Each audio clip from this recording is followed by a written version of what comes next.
Agartala rail স্টেশনে বিহারের দুই গাঁজা বেপারী রবিবার রাতে আগরতলা জিআরপি থানার পুলিশ এবং আরপিএফ থানার পুলিশ মিলে আবারও আগরতলা রেল স্টেশন থেকে একটি ড্রাগ পেডলারের গ্যাংকে গ্রেফতার করেছে। তাদের কাছ থেকে উদ্ধার করা হয়েছে মোট 61 কেজি শুকনো গাঁজা। তারা এইগুলি রেলে করে আগরতলা থেকে বিহার নিয়ে যেতে চেয়েছিল। এই নিয়ে আগরতলা জিআরপি থানা একটি মামলা নিয়ে তদন্ত শুরু করেছে। সোমবার তাদেরকে পুলিশ রিমান্ডে আদালতে প্রেরণ করার কথা জানালেন আগরতলা সরকারি রেল পুলিশ স্টেশনের ওসি তাপস দাস।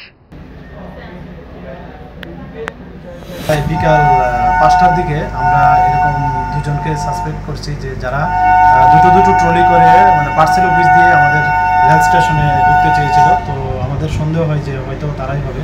তারপর যথারীতি তাদেরকে যখন আমরা আটক করলাম এবং জিজ্ঞাসাবাদ করলাম, তারপর তারা বললো যে হ্যাঁ এটাতে করে মানে গাঁজা আছে। তারপর আমাদের যারা সিনিয়র অথরিটি আছে ওনাদেরও খবর দিলাম, ওনারাও আসলেন।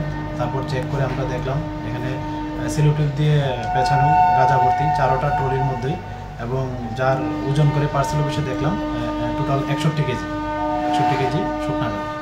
তারা কোথায় থেকে আসছিল, কোথায় যাওয়ার? তারা এখন পর্যন্ত জানতে পারলাম তারা প্রায় 4-5 দিন আগে বিহার থেকে এসছে। তো আজকে তারা মানে গতদিন তারা ওইগুলি বিহারি আবার নিয়ে যেতে চেয়েছিল কমলাবতী ট্রেন দিয়ে। কোথা থেকে নিয়ে যাচ্ছিল এটা তো এখনো তারা বলেনি। তো আমরা আজকে মহামান্য আদালতে প্রেরণ করছি, পুলিশ রিমান্ড চেয়ে।